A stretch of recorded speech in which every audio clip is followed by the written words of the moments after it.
Going through a digital transformation is difficult no matter what your situation, but especially so if you're also going through a merger and acquisition at the same time. So today I want to talk about the 10 steps to a successful digital transformation as part of an overall M&A event.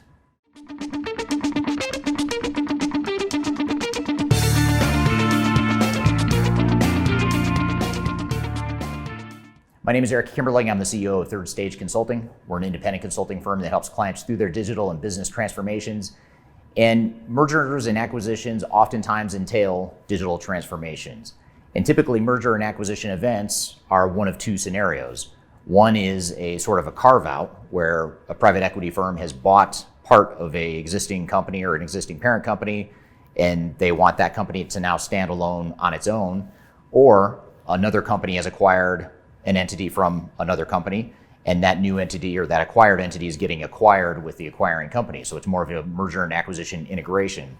So whether you're going through a M&A carve-out or an M&A integration, there's 10 steps to making sure that your digital transformation is successful as part of that overall strategy.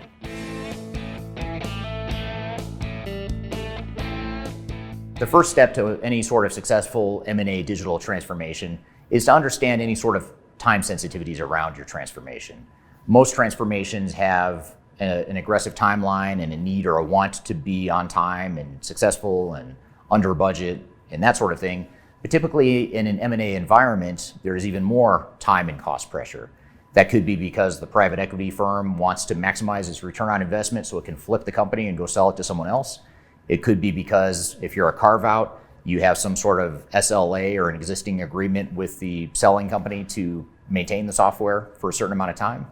So whatever your time deadline is or your cost deadline as a result of the M&A strategy that you might be going through, it's important to fully recognize and understand what those time and cost sensitivities are so that you can set a goal and set a realistic scope of what you can accomplish during that timeline. I recently hosted an episode of my podcast on my YouTube channel, and if you haven't already subscribed or if you haven't already checked that out, I encourage you to check that out every week. We put out a new podcast that I host. In that podcast, in a recent episode, I talked to a client who's a CFO, and he was talking about how as part of their M&A carve-out, he had a year to stand up an entirely new back office, entirely new internal infrastructure as a result of carving out the company from the parent company as part of a PE strategy, private equity firm strategy. And he mentioned that nearly half of his time during the entire transformation was spent on planning for the deployment.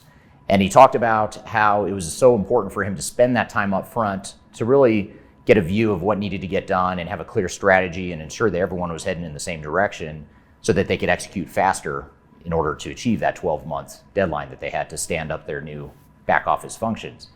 And the reason I bring up this example is because that's a very true phenomena for a lot of organizations where they end up feeling like because they're under some sort of time-sensitive timeline, or because they're getting pressure from the PE firm, or they have a limited time to get off the old system onto the new system, they feel like they have to rush and just start doing stuff.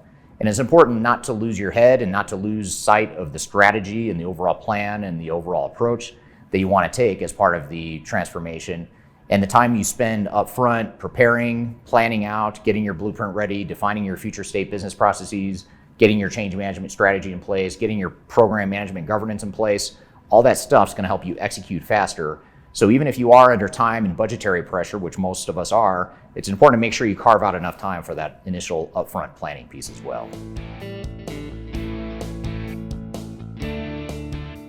Now, along those same lines of ensuring that you have a plan up front, one of the important change and strategic things that need to be done early on before you start implementing is ensuring that you've mapped out your strategic alignment internally. And there's a couple different dimensions of that. First of all, you want to define what the corporate strategy and objectives are and how this overall transformation aligns with that corporate strategy and objectives. And secondly, you also want to make sure that the overall direction and the plan and the strategy for the transformation is aligned with the executives and stakeholders and the private equity stakeholders within your organization. In other words, we want to make sure that the people that are influencing the overall transformation are all on the same page, and that strategy and direction that they have in their heads is aligned with what it is we're trying to accomplish with the transformation overall and ultimately with the overall business strategy. So we want to make sure we map our alignment and ensure that we have that alignment internally. And the more alignment we have, the more tailwind we have and the less headwind we have as we try to pursue our transformation efforts. It can be awfully tempting to forget about the current state and focus on the future state and what you want to be when you grow up, which is great. You do want to do that, but you can't get to where you want to go if you don't know where you're starting out. So it's really important to understand what is the current lay of the land, what are your current operations, where are your strengths and weaknesses operationally, what's your secret sauce. It's important to have that self-awareness of what your competitive advantage is. And especially if you're going through an M&A event, chances are that secret sauce is a big part of why you're involved in some sort of M&A event. So you want to make sure you've defined that stuff clearly up front. You also want to have a clear understanding and vision of what systems you have in place. Even if they're going to go away, you need to know what exact systems you have in place so that you can have a clear plan for how you're going to phase those systems out, which systems are going to go, which ones are going to stay, how you're going to integrate, how you're going to manage data and security and all those things that go into any sort of digital transformation. So before jumping ahead and just starting to build a new solution, don't forget to focus on your current state so that you can understand where the opportunities are, where the low-hanging fruit is, and how you can best move to that future state. Now, once you have that clear understanding and that inventory and analysis of your current state, it's time to define that future state. What do we want our future operating model to look like? And this is really your opportunity to improve on things that aren't working well, to build on and leverage and augment the things you are doing well, and really look to ways that you can leverage technology to improve your way of doing business and providing that scalability and all the growth objectives you might have as a business. So defining that future state is very important. And one thing I would note is that you want to make sure that you do this even in advance of deploying technology or even designing and building the technology. The better idea you have and the better vision you have of what you want that future state operating model to look like, the smoother the implementation is going to go.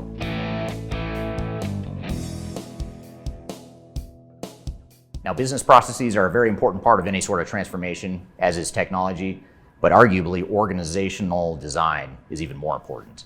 And what I mean by this is your future state organization. What are you going to look like as an organization?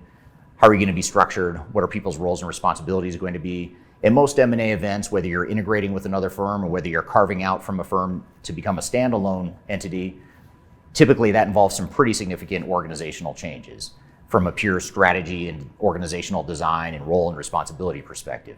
So you want to make sure you have a very clear vision of what is this organization going to look like, how are we going to be structured, so that ultimately those business processes and the technologies that we build for the transformation support the organization and vice versa. So we want to make sure all those pieces come together, the technology, the operations, and the organization. And the organizational piece, quite frankly, is the one piece that companies forget more often than the other pieces. Generally, organizations understand the need to define their operational model, to define their future state systems, and that sort of thing. But oftentimes they forget that a very important part of this transformation, especially in M&A types of situations, is that future state organizational model.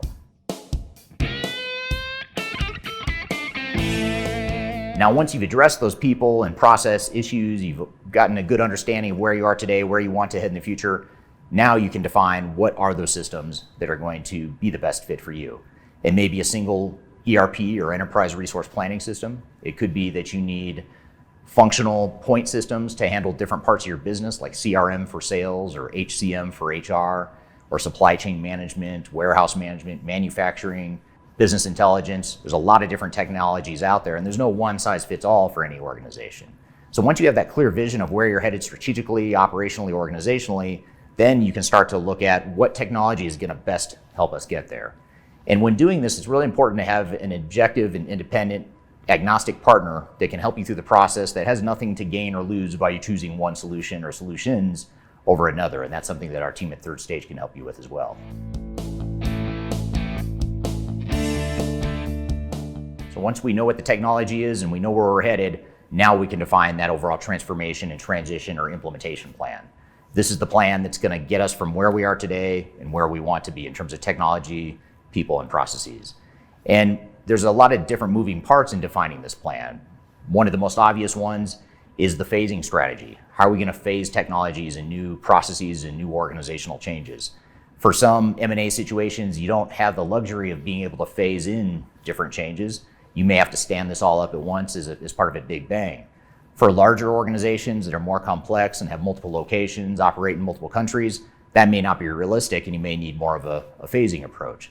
But whatever the answer is, you want to define what the right answer is for you and ensure that you have a solid plan and an execution plan that addresses all the people, process, and technology components that we've talked about here so far.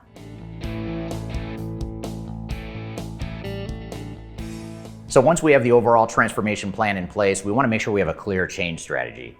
And technically, your change strategy should be part of your transformation strategy that we talked about in the previous step, but it's worth calling it out because so many organizations fail to invest enough time in their organizational change strategy.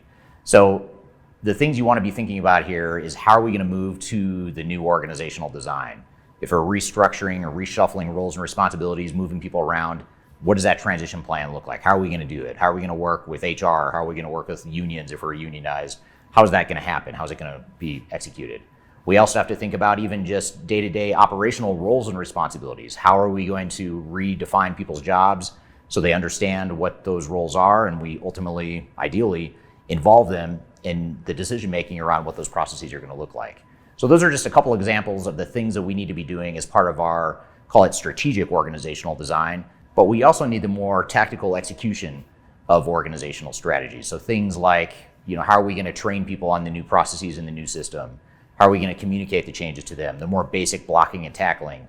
But we can only do that stuff once we've defined the more strategic change side of it. But your overall change strategy should include all those things, and it should ultimately be baked into your overall transformation strategy.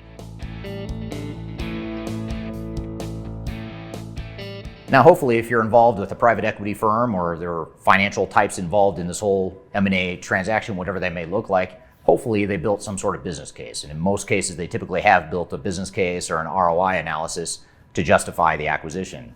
And the good news is that you're in a better starting point in this situation than most organizations that aren't going through an M&A event, because typically they don't want to create a business case when they're just acquiring new technologies.